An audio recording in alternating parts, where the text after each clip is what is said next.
guess what? It's time for Making Kayfabe with your hosts, Bryce and Dylan.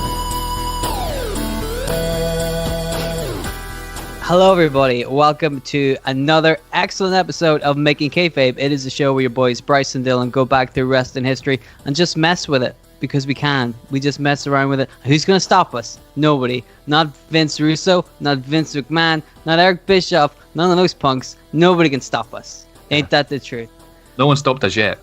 Yeah, exactly. And nobody will stop. 3 seasons strong, baby. Yeah. Can you believe that this is the finale of season 3? What a fun time we've had. Yeah, I mean, it really has flown by this season. Like, I remember it was literally 12 weeks ago we done Luke Harper, and then now we're here. It's crazy. Time flies when you're having fun. Unbelievable. And like I said, Bischoff and Russo just let it happen. They're fans of it. They're didn't fans even of the podcast. try to stop us, and that's good, man, because we are unstoppable. And to prove just how unstoppable we are, we would urge you all to stick around after the rebooking for today's episode, because we've got some really big news you want to stick around for. Let me tell you, I told you, dude, we're unstoppable, and whenever you hear that news, you're gonna be like, "That's it. There's no stopping him now." Just like a car falling off a ravine. Like, well, nothing we can do. That's a great way to hype our announcement, like a fucking car crash. Well, what else is unstoppable? Our podcast. I don't know. Our podcast. Well, those are the two things, right? Car falling off a ravine or our podcast. Both are unstoppable in different ways. Ours is unstoppable in a successful way. Let's say that. But yes, stick around because you're going to love it. Trust me. You're going to love it. So, Bryce, how are you doing today?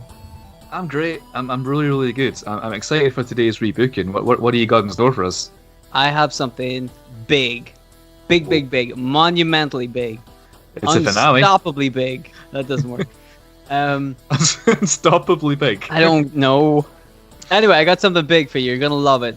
I think this is one of the biggest hanging threads in wrestling history, I think. Something that is infamous, I think, along with the invasion angle, where people now, with the benefit of hindsight, look back at it and go, we should have done something different. Even though you and me quite enjoyed the invasion angle, in hindsight, we're like, yeah, you definitely could have jazzed this up a lot. Could have been better, yeah. Yeah. And this thing that I'm going to talk about in today's episode, this rebooking that I'm going to talk about in today's episode, is one of those events, something that happened in wrestling history, and it could have been great, could have been phenomenal, and instead it was just another case of somebody dropping the ball, and that's what we do here on Making Kayfabe. We pick that ball up and we kick it straight into the net. That's a football thing, right? Football. That's what they do in football, right? Depends what team you watch. They hit the club and the ball goes into the basket. And that's called a hole-in-one, yeah. Don't tell me I don't know nothing about sports, my friend.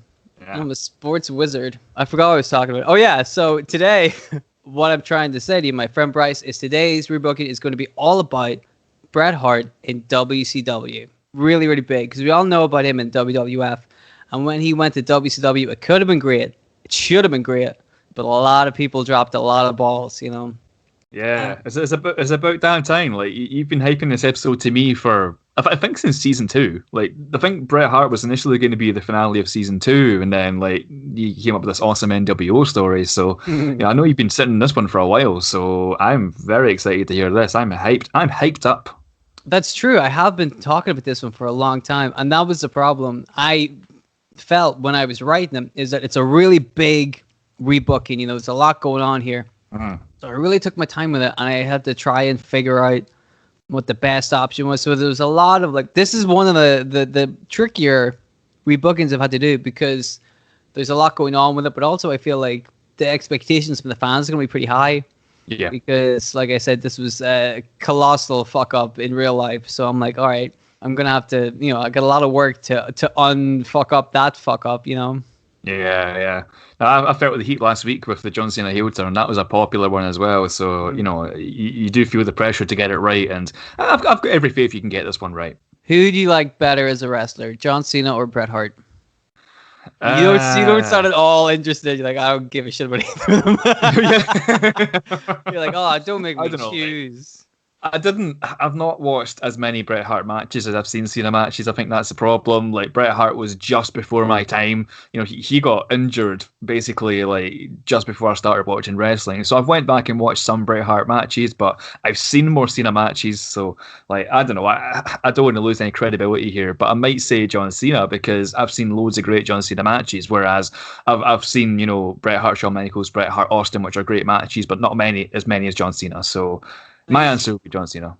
I think that's fair because a lot of people these days, I feel like, have a bit of a negative kind of opinion on Bret Hart. They see him as a bit of a curmudgeonly old man right now. Whenever he's like one of the smartest people in the wrestling business. But also at the time, people would sometimes criticize him for his, 5 moves of doom, as they would call it. You know, he had his signature moves, and then, people felt he was a bit too like formulaic. But I'm like, that's the same stuff they said about John Cena. Yeah. And god dang it, if John Cena wasn't a great worker, Bret Hart's the same. Like if you go back and watch him, you're like, he's actually incredible. He's so much better than you think he is. I tell you what, man, if you want to see a really good match, check out Bret Hart versus Owen Hart from Wrestlemania. I don't remember what Wrestlemania it is, but oh goodness gracious, I have seen that one actually. That's very good as well. Like just a masterclass. Yeah, beautiful. So the man knows how to work, and you could say he kind of got a rough end of the stick right at the end of his career. So we're going to try to fix that tonight. No, rough end of a kick, I think you'll find. Oh, there it is. That was actually that was really good. Thank you. That's like really quite proud of it. See, this is the jokes on the fly, boy. We are master. We can't be stopped. Can't be stopped. Flying off that ravine. Stop it. All right. Do you want to hear a little bit of history of Bret Hart? Before we get in, I mean, I feel like we all know who Bret Hart is, but I'll give you a little bit of history anyway. Just to set give the us a scene. roundup for those of you who don't know. Yeah, exactly.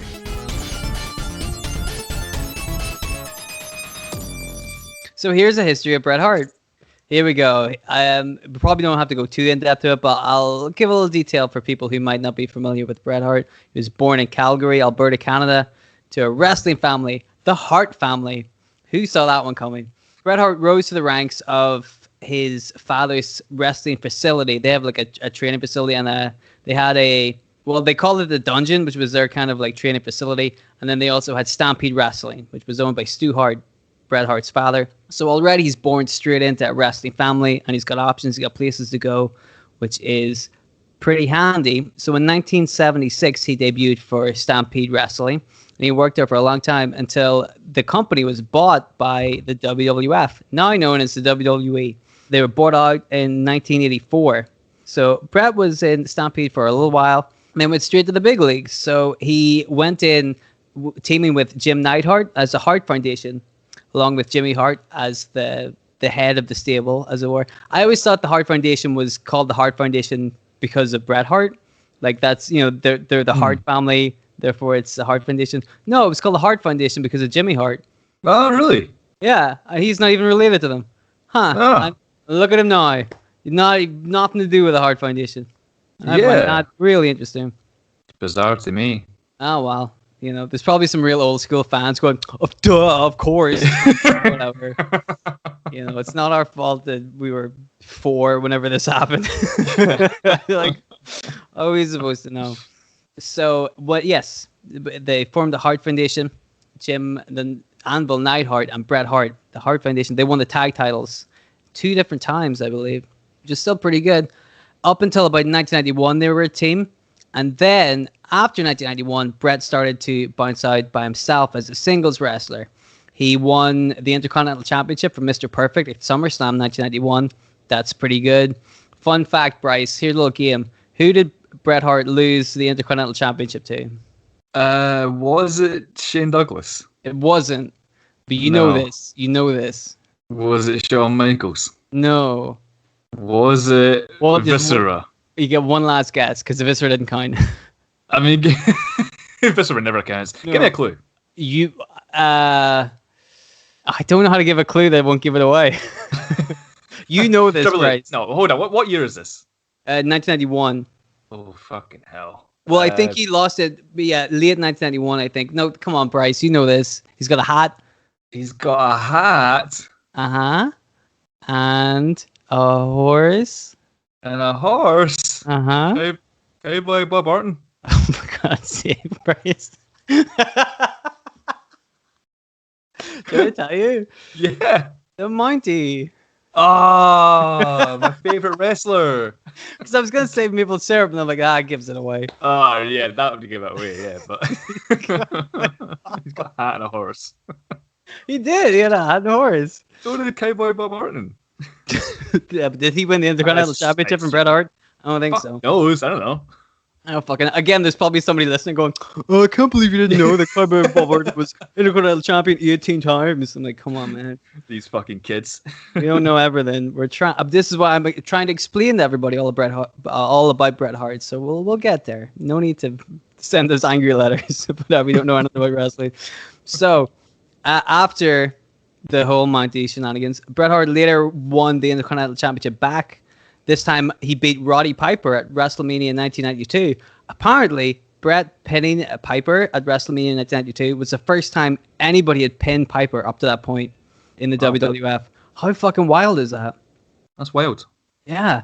After that, Bret went on to lose the Intercontinental Championship to the British Bulldog at SummerSlam 1992. So already, like, the guy's, he can perform. He can go. We've already established this shit. But if that wasn't enough evidence for you, by the end of that year, by the end of 1992, he won the World Heavyweight Championship by beating Ric Flair. I mean, what else can we say about this? Like, that's pretty fucking high up, right?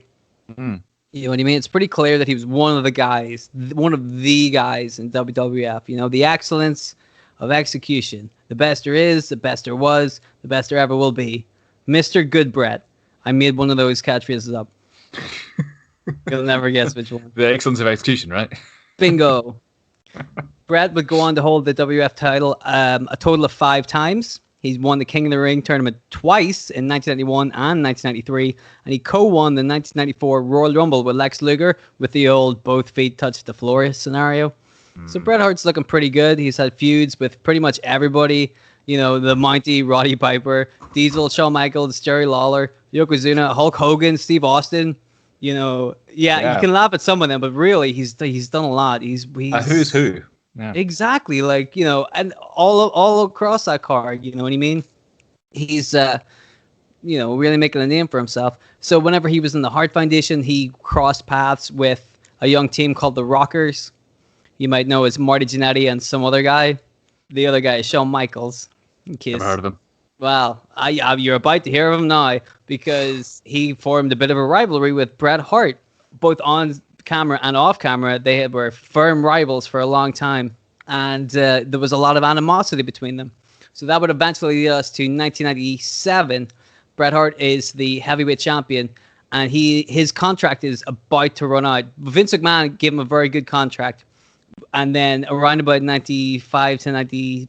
Up to by that point in 1997, the WWF weren't making a whole lot of money like they are now. So it turns out Vince couldn't pay Bret his giant contract that he signed with him, but it had a 1 year out.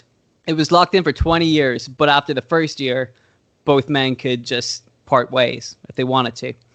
And that part of the contract ended just around about SummerSlam 1997.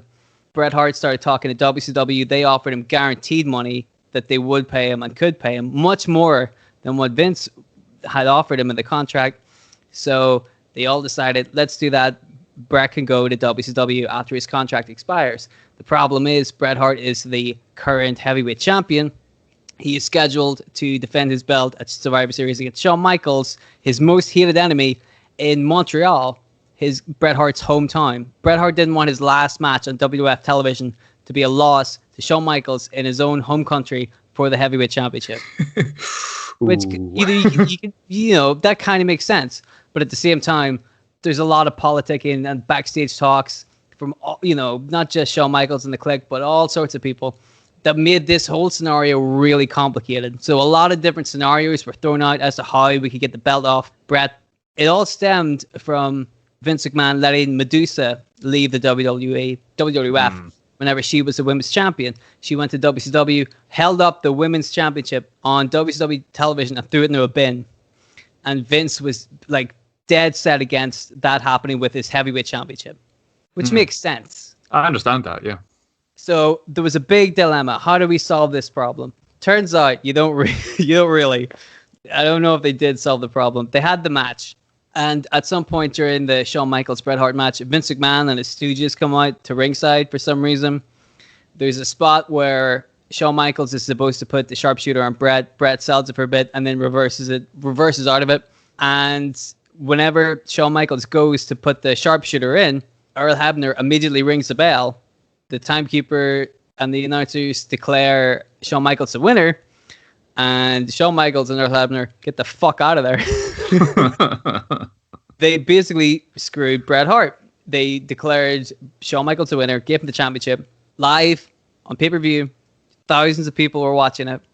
Bret Hart has been screwed out of his last wrestling match. Now, when you think of it like this, what would you rather have? Losing to Shawn Michaels in your home country or being made to look like a fucking idiot in front of your home country? It's a tough one.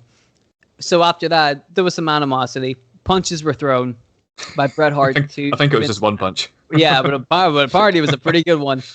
And that sparked off a lot of business. Now, what should have happened was Bret Hart should have went to WCW with a head full of steam, like all the momentum behind him, right? Because of what happened. And Vince McMahon would be looked at as, this curmudgeonly, like, fool who screwed over, like, one of the hardest working members of his roster. Yeah. But instead, like, the opposite happened. Vince McMahon got over like a fucking house on fire. Oh, what the fuck happened to Bret? Let me tell you what happened to Bret. Oh, my goodness. So let me explain this to you really quick.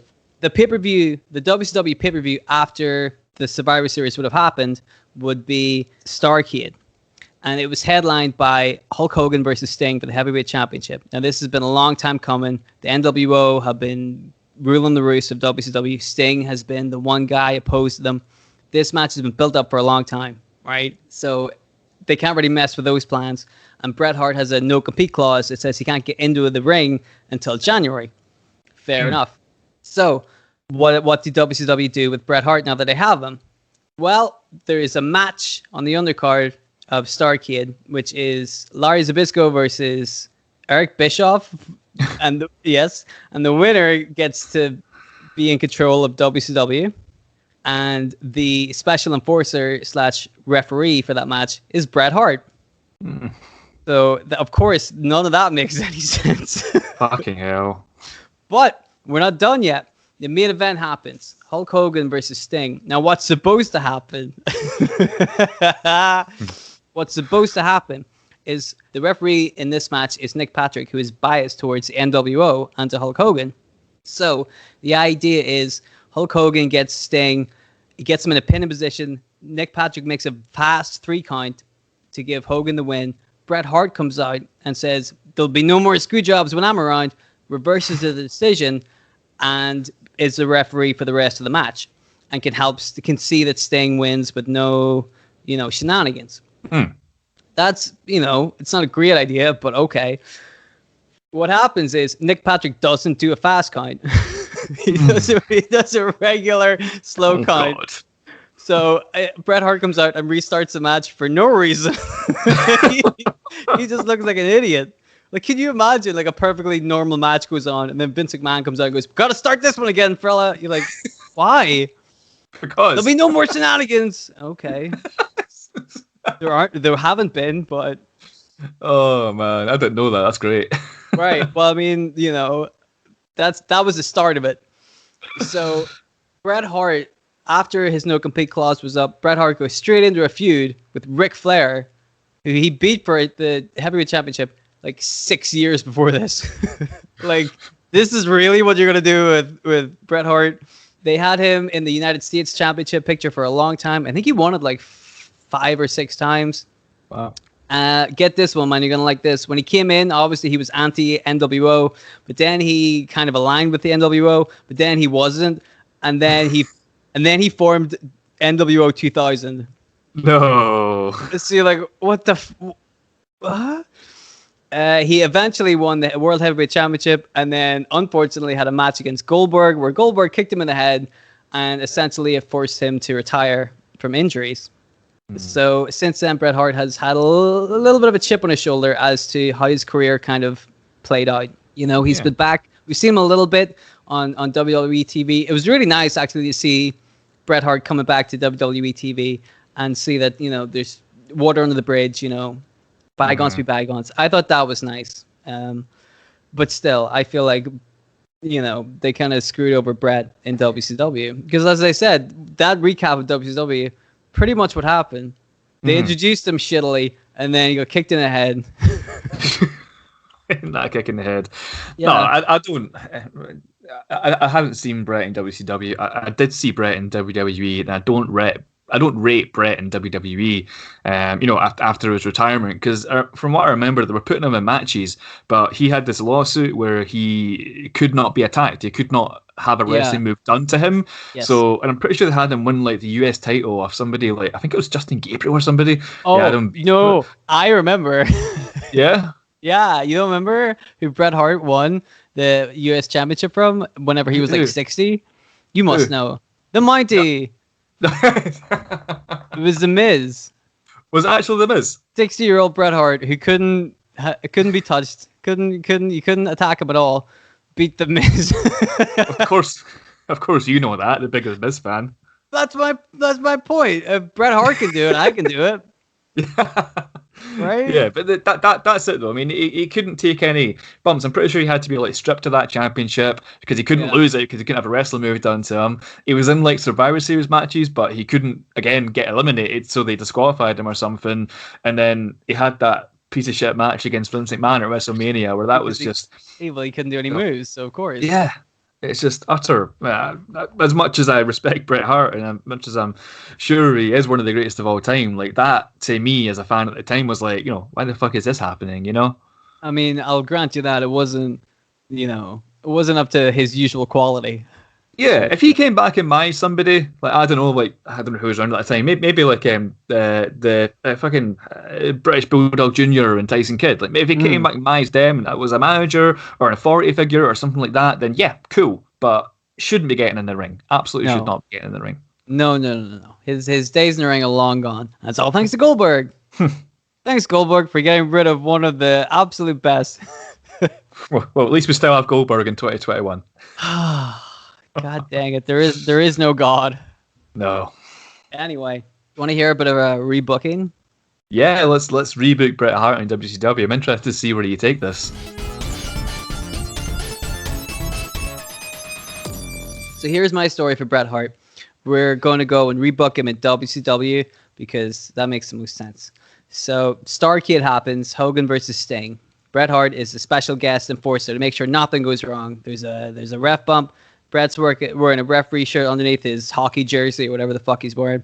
So he steps in as the new official. Sting locks in Scorpion Deathlock. Hogan taps out.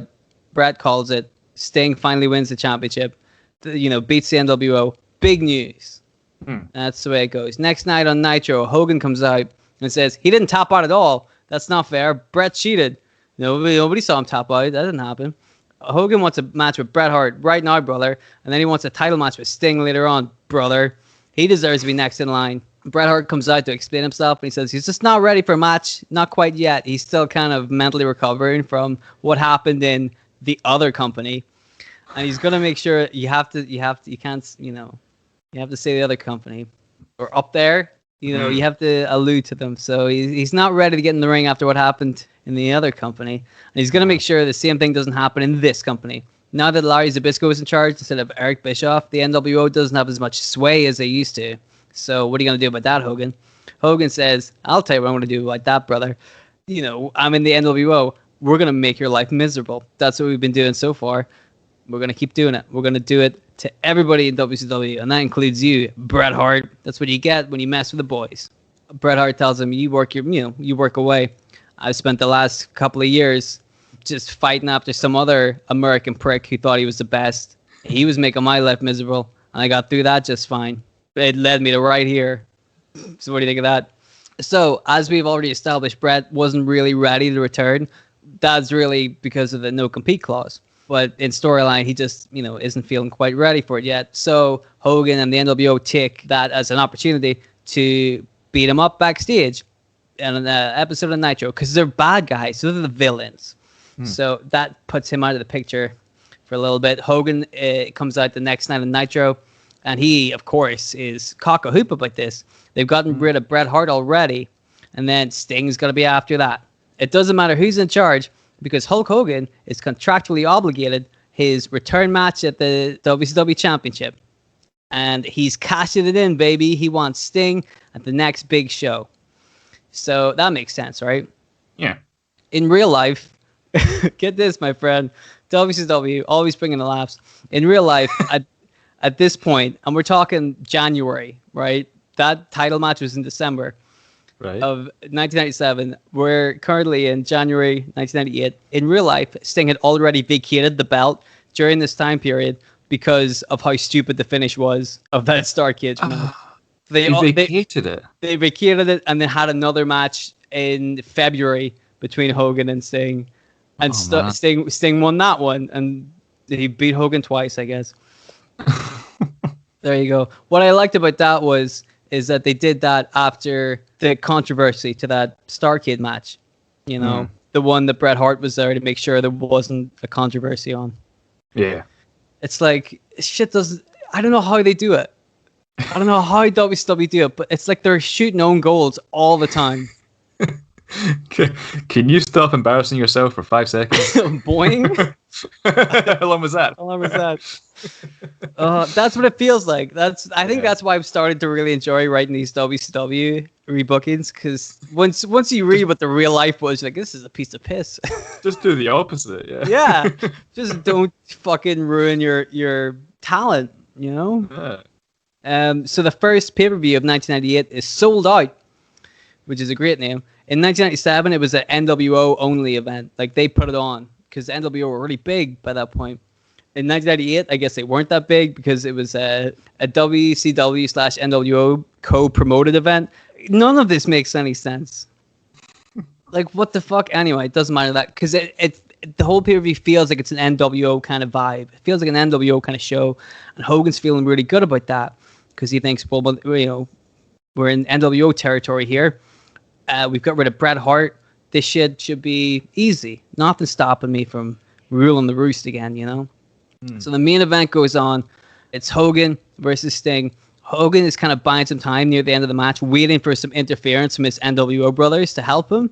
However, just right at the end of the match, suddenly there's like the Tron, the big Tron, you know, the big screen starts to flicker, and you see some footage on it, and it distracts Hogan and Sting, and they look over, and who's there? Well, it's Bret Hart, and he's standing there with a baseball bat, but he's also standing there with the British Bulldog and Jim Neidhart. Ooh. And they've all got baseball bats. Now, in real life, all three of these guys did go to WCW around about the same time. But you don't remember it, do you? Nope. Nobody remembers. Not really, no. What did they do with Bulldog and Neidhart? Funny enough, I'll tell you what they did with Bulldog. At some event, they had like gimmicked a trap door for Sting, I think, on like part of the ramp. Oh. Somebody power slams Bulldog onto that, and he fucks his back up and gets totally addicted to painkillers. Oh, so man. That's Bret Hart and the British Bulldog that WCW have ran out of the business. Oh, God. Not a good start. So what we're going to do is give them something to do, because I didn't think it was that hard. But apparently WCW did. So Bret Hart, the British Bulldog, Jim Neidhart, they're all standing backstage with baseball bats. And they're all looking pretty smug, pretty pleased with themselves. And they pull the camera back to reveal exactly whose locker room they're in. That's right. It's the NWO's locker room. And all of the NWO B team are lying out on the floor, knocked out from baseball bat shots. You know, you're talking Virgil, Buff Bagwell, Virgil again because he wanted to be in the camera twice. Get paid twice, Virgil. He's a smart dude. Can't knock the hustle.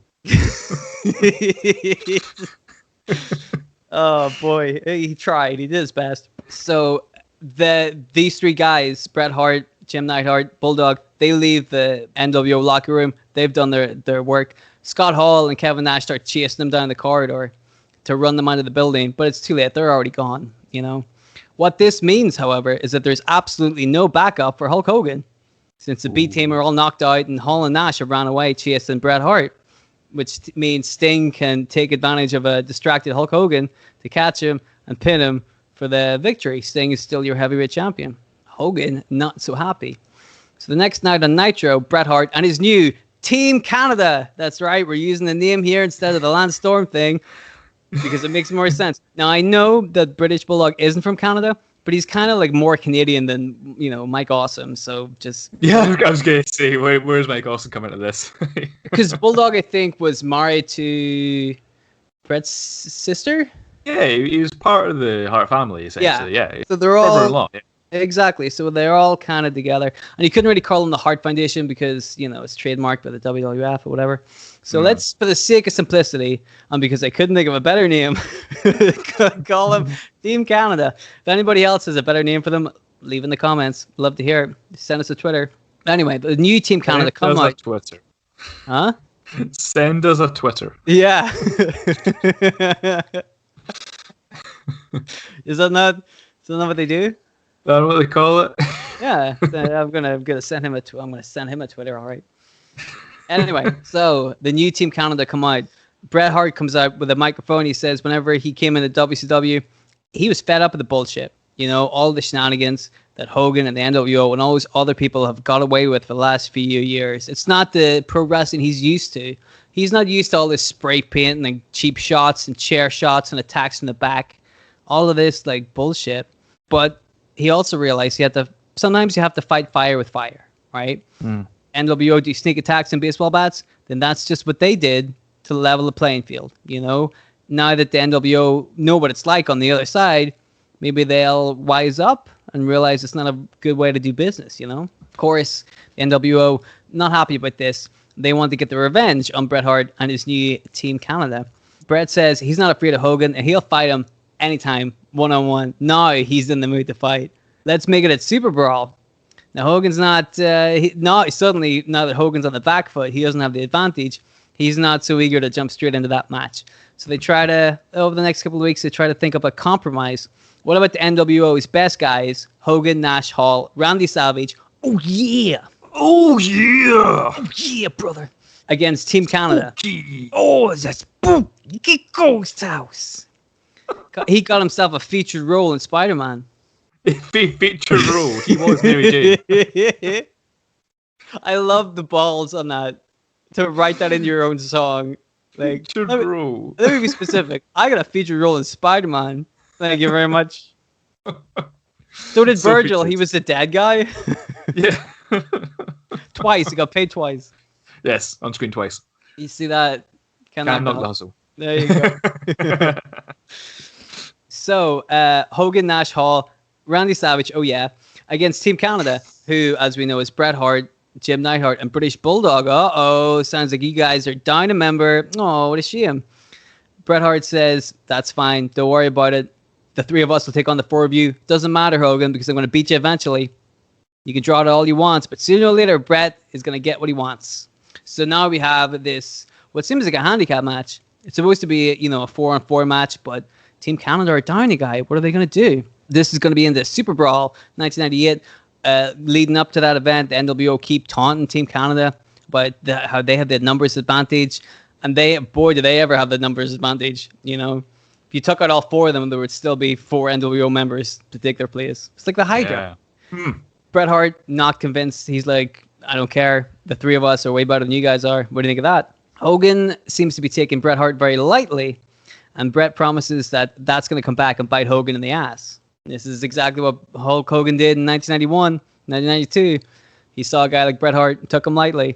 And then Hogan went off, to WCW. That's how Bret's framing it anyway, So, Super Bowl happens. Your main event of the evening, we've got the 4 NWO members. But who's going to be the 4th man in Team Canada? Do you want to have a little guess? What year are we at? 1998? Yes. Can't be Lance Storm then. Trying to think who else was in the Mountie. It's the Mountie. Really? No, it's Chris Benoit. Okay, no, I know Chris Benoit might have killed a couple of people, but we didn't know this back in 1998, and he was a great wrestler. Despite all the shitty things he did in his real life, he was a good wrestler. So yeah, absolute cunt. But yeah, it makes sense. It makes sense to have him in this faction because he was big around this time. He was like up and coming at the time, and he's also Canadian. So yeah, that makes sense. Bingo. So he fits in perfectly. There you go. So what I would do is I would have, Team Canada win this match. As halfway through the match, Benoit comes out as a surprise guy, and somehow the NWO, they try to cheat, they screw it up, Team Canada win on pay-per-view. What I would do is have a rematch the next night on Nitro where the NWO get their heat back. They win, and it keeps them looking half decent as it is, So then after that match, they try to do a beatdown on Team Canada. Sting comes out to assist Team Canada because he still has a grudge against NWO. There's a thing going on with Hogan and Sting and Bret Hart, So next week on Nitro, Bret tells Sting that he really appreciated that help and maybe they should work together to take down the NWO as a united front, But also, at the end of it, when it's all said and done, Bret still wants a shot at Sting, mano a mano, one-on-one, straight up, respectful match for the title, no shenanigans, no bullshit. Sting agrees we're working to destroy the NWO together, but he says to Bret that he kind of needs to work for the belt, It took Sting years to get to this point. Bret's only been in the company a couple of months. He needs to work to get to that point too. Fair. Obviously, Bret's not happy with this because he's been putting in the work for 12 years in the other company. And they're like, doesn't matter what happens in the other company. This is WCW. But, Bret's a little miffed about this. Keep that in mind. So, next pay-per-view is called Uncensored. And in between Uncensored and the last pay-per-view, we're going to set some matches up. We're going to have the British Bulldog and Jim Neidhart fight Kevin Nash and Scott Hall for the Tag Team Championships. Cool. And Uncensored. I think that's a good match. In real life, Benoit fought Raven and DDP in a triple threat for the US title. So fuck it, let's put that in there too, because I like Raven. Sounds good to me. I didn't even put Raven into the storyline, but hey, any chance. Raven did. It's Raven. It's fucking Raven, So Hogan and Hart obviously they're on a warpath. There's only one conclusion. So we're going to have a one-on-one match, Bret Hart versus Hulk Hogan. And that match is going to be, it's another one of my patented, whoever wins this match is kind of the number one contender. I've done that a couple of times where it's not officially a number one contendership match, but we know that it is, I don't know why I just don't say it, but I like the mystery. And then the main event is going to be Sting taking on Randy Savage. Oh yeah. Spooky. It's spooky. This is a ploy by Hulk Hogan to keep the title within the NWO. So think of it this way. If Hogan beats Bret Hart, Savage beats Sting, then Hogan is going to be next in line for Savage, NWO Brothers for life. Hogan gets the belt back. Smart. See this? Nice. Savvy motherfucker. So at Uncensored, Neidhart and Bulldog win their tag match, but they win by disqualification after the Outsiders cheat to win. So no title change. DDP pins Raven in the triple threat match to keep his United States Championship. So Benoit, didn't win it, but he didn't lose either. So we're like, okay, Team Canada are still looking strong, even though they're still not the champions. Interesting. You can claim rematches off both of those matches. That's fair enough. Hulk Hogan versus Bret Hart. And despite Hogan trying to cheat, Bret Hart takes advantage of a distracted referee, and he does a little bit of cheating on his own. But it's okay. It's fine. It's justified. It's the kind of thing that Hogan was trying to do himself, right? Sometimes you got to fight fire with fire. That's the way it is. In the main event, Hulk Hogan had intended to run in to help Randy Savage win in order for his plan to work. But since he was beaten by Bret Hart, now he just can't be bothered. Savage is waiting for Hogan to interfere. He doesn't. Once again, Sting beats a member of the NWO. So now the cracks are really starting to show in the NWO. Hogan and Savage both have been beaten by Sting, and they're made to look silly by Bret Hart. So Savage and Hogan are almost come to blows over what happened. Savage is like, you didn't look out for me in my corner. You're only looking out for yourself. Hogan's like, nobody's taking me seriously. Nobody thinks I'm the leader anymore. It's not fair. Savage has had enough. And he kind of walks away for the night. He's pretty pissed. We don't know, is he still in the NWO? We don't know. Hogan himself is feeling really miserable about the bad run that the NWO been on ever since Bret Hart came into the company. He's not happy about this. And then his mood gets even worse when on another episode of Nitro, the Outsiders lose their tag titles to Neidhart and Bulldog in a match where the NWO were banned from ringside. So now Hulk Hogan's really fucking pissed. We're coming up to Spring Stampede, April 1998. So you can see the NWO, they're starting to crack and fracture. Different groups start to emerge. You've got the NWO Black and White with Hulk Hogan controlling them. And you got the NWO Wolfpack, which was Randy Savage and Kevin Nash. So you can see there's like a natural split here. Mm-hmm. Instead of just going, I don't like you, you know. They're splitting up basically because of Bret Hart. So at Spring Stampede, we're going to have a tag team match, a triple threat tag team title match. So Jim, the Anvil Neidhart, and British Bulldog, the tag champions, against two guys, one team from the NWO Black and White, and one team from the NWO Wolfpack. So that seems like a pretty sweet deal. Too sweet. Too sweet. That way, both members of the NWO factions get a title shot. You know, that's fair. We're also going to set up Benoit getting another match with DDP for the title. Savage and Hogan are going to have a big one-on-one match. That's going to be pretty big. And then the main event is finally going to be Sting versus Bret Hart. Nice. So on the way to this match, Bret is bragging that his sharpshooter is the superior finishing move. That's way better than the Scorpion Deathlock, which is just a cheap imitation. Yeah. The same move, but Bret Hart's same move, yeah. Bret's like, I can do it better. This is just a cheap ripoff. In response, Sting comments on how quickly Bret has risen through the ranks of WCW. Like he said, Sting thinks he's being a little bit too headstrong, a little bit too cocky. But, you know, beating Hulk Hogan is still kind of proof that he does deserve to be in the title picture. But he doesn't agree with how Bret did it. You know, Bret should be wary about these screw job finishes. He's been burned before. Yes, he has. So that's what happens when you play with fire. So at Spring Stampede, the tag champions retain over the two NWO groups. They're fighting with each other. So Team Canada can retain the belts. Benoit beats DDP for the US title. So he's the new champion. Savage beats Hulk Hogan in a battle of the NWO. And that's probably like the death knell for the NWO Black and White. Because, like, what has Hogan got left now? Fucking Buff Bagwell or Virgil. It's not a great group. Not desirable. No. Hulk Hogan, Buff Bagwell, and Virgil. Just renames them like Kevin Nash and Scott Hall just because.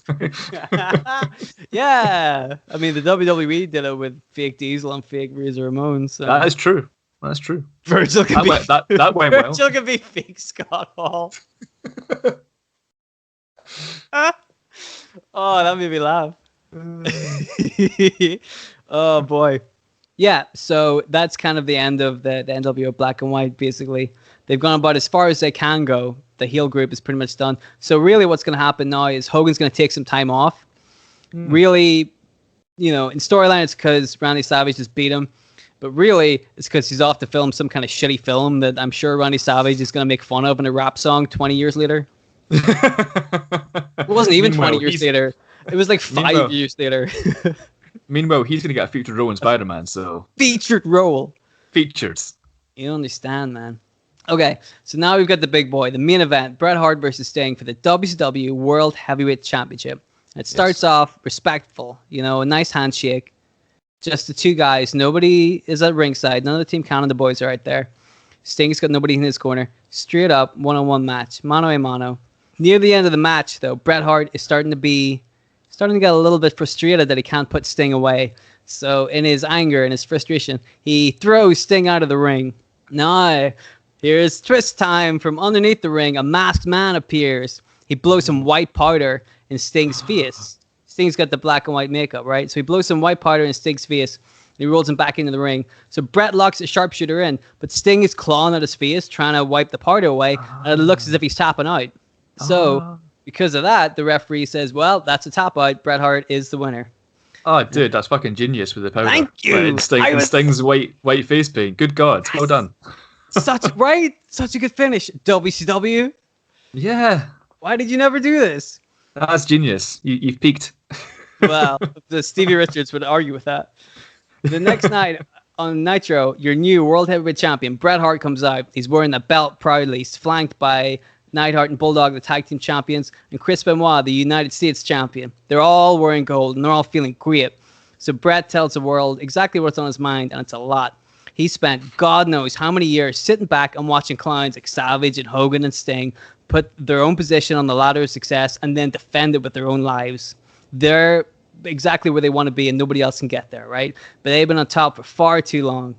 They've been coasting while everybody else is working their ass off, including Bret Hart. Look at what he did in the last couple of years, and look at what Savage and Hogan have done. They've been coasting for too long. It's ridiculous. Look at what he put in. Look at what Bret Hart went through in the other company. He literally gave them his life, his blood, his soul, and they screwed him over. And he doesn't hate them for it. If anything, it opened his eyes. Look at Savage and Hogan, right? They're still on top after all these years because they took what they wanted from themselves. They also, in the other company, saw that the youth of today was rising up, that youth being Bret Hart, and they fucked off. Ran away somewhere, and they ruled WCW while Bret Hart wasn't there. You see that? Now that Bret is here. Now Bret Hart is here, and he is taking a page out of their book, because while he was over in the WWF, he was getting embarrassed left and right by a guy like Shawn Michaels, who was bending the rules. And look what it got him. You know, look what it got Bret. All it got him was an embarrassment in his home country. So he knew after that point that any further, political bullshit he could do backstage in the other company would be a waste of time, because they've already won. Shawn Michaels and his group, they've already won, you know. And the old guard, they've already won. Once Sting was on the cusp of winning the belt away from Hogan, Bret could see that in this company, the fight wasn't over just yet. There was still an opportunity for a guy like Bret to make his mark, and he would do that by fighting fire with fire. He assembled his own group, a group that now stands before all of you as decorated champions in WCW. So they know what they're talking about. They've seen what they wanted. They took it for themselves, and they surrounded themselves with the right people. See, that's how you do it. But there's still one little thing they need to address. Right? Who's the masked man? People are probably asking, who was the masked man? Who was the guy under the ring? Who was the masked man? Who was the guy under the ring? Who was it? Who? Why didn't Bret Hart play fair? Who was the masked man? Well, let me answer one of those questions. Bret didn't fight fair because nobody else is. And he's not going to get anywhere towing the line. But he can bend the rules a little bit.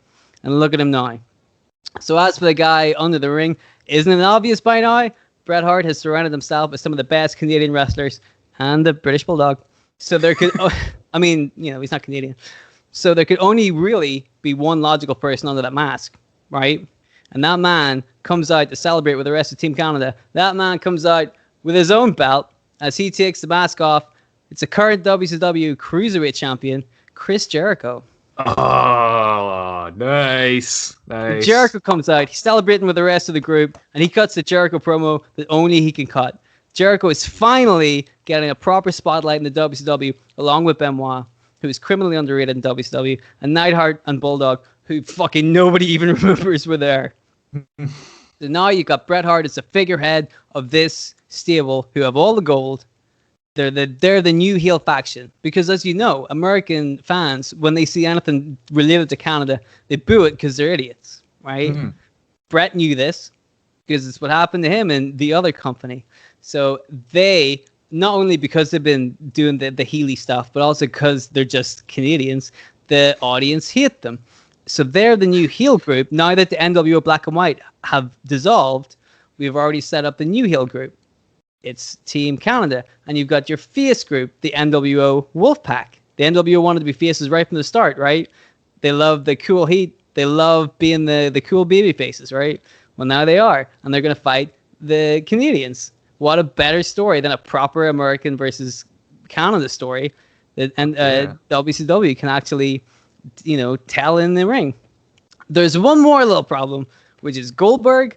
I really kept Goldberg out of this storyline because for the most part, he was still building his streak during this storyline. So while all this is happening, he's still on the undercard building his streak. You can do whatever you want with Goldberg in the summer. If it were me, for example, what you could do, now that we know that Bret Hart and Goldberg should be in the same ring together, you could have, say, Bret Hart lose the belt to Randy Savage, who could, lose it to Sting, who could lose it back to Goldberg. You can kind of chain it down, you know what I mean? Instead of going straight to Bret versus Goldberg. And again, you need to build that shit up. Like, why did they just go straight to Bret Hart versus Goldberg? Yeah. You need to plan this shit out. So there's options for after this. The point is, set up Bret Hart right off the bat with a little group of people. See, a lot of people would have made Bret Hart the face coming into this, because of the way he was screwed over, they thought he's going to have all the face heat in the world. He's going to be like super over because people want to see something good happen with him. But I'm like, I don't think they do. You think about Bret Hart's best work in WWF, it was when he was a heel in 1997. After the Austin thing, right? If you watch that, from that point up until he left, he was cutting these fucking brilliant, like, anti-American promos. So good. People say Bret Hart can't cut a promo. Fuck you guys. Listen to that shit. Whenever he's talking about America, he damn sure can cut a promo. Let me tell you. So I'm like, play on the strengths. Keep that working. You know what I mean? Yeah. And then build up Bret Hart as a heel. But as a proper heel, the people actually don't want to, now he's all like snooty and hoity-toity and he's the champion. He thinks he's the best. That's perfect. Yeah. Right? But no, they didn't do any of that shit. They had him get kicked in the head by Goldberg. Anyway, that's the story. Dude, that was so good, man. Like, I must refer back to that, to the face paint and the powder spot. That is, I have never heard of that, and that is genius. Like that is one of the highlights of this story for me. I loved that. That is so clever. But going back to what you said just there as well, with Bret Hart, he should have came in as a face, but now he's heel. I think Bret being a heel makes total sense. Like, he's been completely fucked over in front of the entire world and by a bunch of Americans. And like, I mean, if it was me, if I was screwed over and like the whole world saw it, I'd be pissed off. Right. I'd be pissed off at the world. There's no way I'd be Mr. Nice Guy, He has every right to be pissed off. And those are the best heels. The heels who have a reason to be heels. That makes total sense. But no, man, you built that so well. Like, Jericho and Benoit being part of Team Canada makes total sense. Two up-and-coming stars. Makes sense to include them in that faction. Having the end being the Team Canada as heels versus the NWO as faces is interesting as well. As a double turn, you can get Hogan coming back and he can be involved to add something interesting to the equation as well. Yeah, just a big fan. Big fan of your booking there, dude. That was awesome. Whew. I mean, you know me, I love rebooking stables. Yeah, and WCW. Have I closed every single season so far with a stable? Right to censor NWO Team Canada, yeah. So there we go, fellas. Who's it going to be for season 4? And they've been, they've been pretty fucking big storylines as well, Yeah. Bam. I gotta say, dude, that fucking, sometimes when you're writing something, actually. Whenever I asked you about the Benoit thing, I was like, try to guess who the next guy is.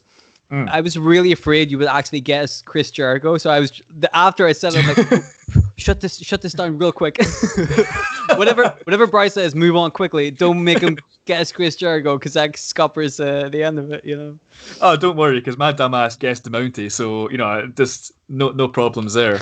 Well, that's the thing, is that I know that WCW is a bit of a blind spot for you, and to be honest, you are correct. I watched this shit and I feel like an idiot. So you're better off. Trust me. I know who Reno is, so you're better off not knowing this shit. Right? That's nothing to brag about, Exactly. I know this stuff. You're better off staying away from this stuff, But I figured that because you didn't know a whole lot about WCW, you wouldn't be able to guess a lot of these names that are going to be in here. I forgot Jericho was there. I genuinely did forget Jericho's in WCW, so you fooled me. And I imagine a few of the listeners as well. So good effort, dude. That was awesome. Thank you. Now, Bryce, why don't we tell all the amazing, wonderful listeners out there a little bit of a bombshell news? How about that? We give them something. The car crash. Yeah, let's. Bryce, let's sit in our convertible and drive it off the edge of a ravine, shall we? It's the news you've all been waiting for. So it's two bits of news, basically. It's two announcements. So, yeah, the first announcement is that we are going to be taking a break for a short while. Not too long, but, I guess the thing is that with most wrestling podcasts these days, they review content that WWE or AEW or whoever, the content that they put out week after week. So their content is already there for them. With the way our show is, the content basically comes from our own brains because it's us writing these stories week after week. Dylan legitimately just wrote that Bret Hart story himself. So, and we've been doing this kind of non-stop since August. So basically, we're going to be taking a short break just to refresh and, start planning what we're going to cover in season 4 of Making Kayfabe, which will no doubt end with another stable, which will be awesome. I'm looking forward to it. So, but yeah, we put a bunch of effort into pulling these episodes together for you guys, and the last thing we want to do is half-ass it because of mental fatigue. So, when you listen to Making Kayfabe, you're getting 110% from both of us, and you're going to continue to get that on our return. We owe it to you guys for the support that you show us. You're awesome. But we're not going to leave you kayfabeless. We're not going to leave you devoid of kayfabe, because we have some big news, and that is that we have launched a Patreon page. That's right, Making Kayfabe is now on Patreon, where we're going to be releasing exclusive episodes every month that you're not going to hear anywhere else, as well as some cool spin-off shows featuring the both of us and early access to our public episodes. You can find us there at patreon.com/Making Kayfabe. And the best part is, you don't even have to wait, because Dylan and I have busted a gut to make sure that there are 4 exclusive rebookings on launch day. So if you subscribe right now, you're going to get those 4 exclusive Making Kayfabe rebookings, with stories involving characters like Walter, Brock Lesnar, Luna Vachon, Vader, Billy Kay, Sonya Deville, Akira Tozawa, and more. You'll get these episodes on your own unique podcast feed and support Making Kayfabe for as little as £5 per month, or whatever that is in your local currency. All you got to do is go to patreon.com/Making Kayfabe, get yourself signed up, and the episodes are yours to listen to, my friends. But anyway, the date we're setting for our comeback is the 18th of May, where we're going to start releasing more rebookings for season 4 of Making Kayfabe, and maybe you'll hear from us with a little Book It Like Russo 2 before then. Maybe we get our buddy Tyler back on the show. But yeah, if you're wondering why this podcast feed goes dead for a little while, that's the reason. We are not going fucking anywhere. You will see us back on the 18th of May. And yeah, patreon.com/Making Kayfabe to support our show and hear those exclusive rebookings, folks. Looking forward to seeing you there. That's it, man. We're going to take a little break, but rest assured, there'll still be plenty of content from us on our Patreon page. So if you're still looking for a little bit of kayfabe action, you want to check out the Patreon page. And thank you very much, guys. I really appreciate it. And to show a massive appreciation for all of our friends, all of our listeners, all of our sweethearts, why don't we play a little game, Bryce? Uh-oh. You want to play a little game? Would you say let's play a little Kayfabe Tombola? I think that's a great idea!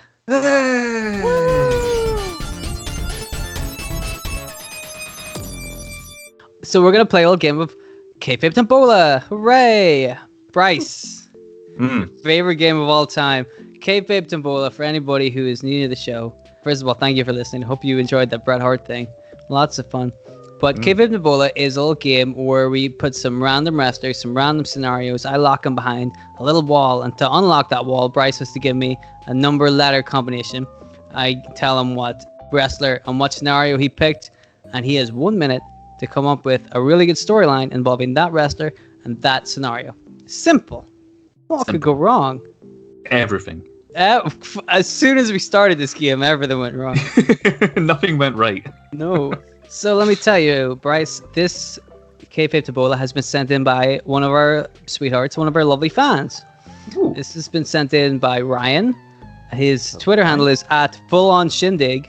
So hello, Ryan. Shindig. Full on Shindig. Not a half-ass shindig. Nope, the full on, like straight on, like driving a car over everything. Unstoppable. Full on, you can't. This shindig is unstoppable. You can't half-ass it, straight. Anyway, it's probably not like that. Anyway, thank you for sending this in, Ryan. So cheers, Ryan. You're gonna have the pleasure of tormenting Bryce for the week. Woo. He loves it. So Bryce, as per the game, would you like to give me a letter and number combination, please? Letter and number. Let's go with what Ryan suggested. What Ryan's first pick? It's going to go 1 and A. 1A. 1A. Excellent choices, my friend. Would you like to hear what you didn't select? Yes. Who didn't I get? Who haven't I got from Ryan's selections? Well, let me tell you, you didn't get Tucker. Oh, Tucker Knight, yeah. Dead silent. Like, Tucker, what? Who? Had to think there, yeah. Yeah, no, right? Because I was trying to like, boy, yeah. I was trying to like, do a little segue, but I'm like, what is? He hasn't done it. Nothing I can do. Tucker, just Tucker. Good old Just Tucky. Tucker. Mr. Tucker. You didn't get him. Don't worry about Tucky. You didn't get him. You didn't get Bobby Fish. Okay. Oh, he was there last week. Wow. You want to... Well, let me tell you about this one that you didn't pick. You didn't pick Walter. Walter! One of our bonus episodes. I was just about to say, funny story. Bryce actually did pick Walter for his bonus episode that's going to go live on the Patreon page. We didn't even plan this. That's legitimately... Nice. That's worked out very nicely. Yeah, Thanks, that's helping us promote our Patreon. that's unbelievable that worked out. But there you go. Thank you very much for that. But you didn't get Walter. You got Elias. Okay. Okay. But what's Elias going to do? That's not one of the worst ones. He can play whatever situation you give me. He can play guitar, so that's fine. Oh yeah, it could have been way worse. God knows that it could have been way worse. But let's see what the scenarios are. Well, let's see what the scenarios that you didn't get. You didn't get that he becomes the first ever main event champion. Oh my God. Main event champion. Oh my God. You imagine that as a title? Remember we were talking about, I made that as a gag in one of the old episodes where I said main event was gonna win the championship. Yeah, maybe it's from that actually. Unbelievable. That's a callback. There we go. More of these callbacks, please. This is phenomenal. More callbacks to our shitty jokes.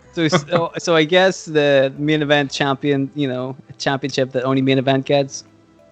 Very lucky Eric Young, Lucky Ricochet. Oh yeah, I was like, oh yeah, Ricochet. Anyway, you didn't get that. You didn't get Elias fighting over the last burger and catering. Okay. Didn't get that. Nice. Not important. You didn't get that Elias has his own little Jimmy that nobody else can see or hear. Oh, right, Lee Archer. He might call him like Little Elias or something. Yeah, nice. You didn't get that anyway, so don't worry about that. Well, Bryce, you're gonna have 1 minute to tell me and the people all about Elias and how he ends up working for the Mafia. Oh. That one, like when you hear the other three, you're like, okay, fair enough. And then that one just left field out of nowhere. So left The field. fucking Mafia, what the? Oh my God, how can I work a guitar in the Mafia? This one, I don't know if I can help you with this one. Walter in the Mafia, I could do that. Elias in the he's Mafia. a big imposing dude. Elias he's a big dude, but he's not imposing. Didn't get it. All right. Fuck it, let's do it. Let's do it. Okay. I'm going to count you down from 3, and then I'm going to press start. You're going to have 1 minute to tell me and the world all about Elias and how he ends up working for the Mafia. Bryce, are you ready? Yes. I have a start. You sounded confident. All right, here we go. 3, 2, 1. Go for it. Okay, Elias ends up working for the Mafia. So he gets fired as a wrestler because he can't wrestle for shit. So he's got to get some kind of a side hustle going, right? But the problem is he joins the Mafia, but he's really starting to piss him off because all the guys there, they're getting sick of him playing guitar. They're getting sick of him playing stupid guitar, singing annoying songs. They can't fucking stand the guy. But one day, this other guy comes in at their hideout, and he's a big built dude, like we said. He's got long black hair and a guitar, and basically he looks exactly like Elias. And one of the Mafia guys is like, I'm seeing double here, 4 Eliases. And they're like, we're getting fucking sick of you, Elias, and your clone or whatever the fuck. So you gotta get on this tiny bicycle with this guy on your back and do a loop-de-loop to save your life. So Elias does that, and he fucks it up.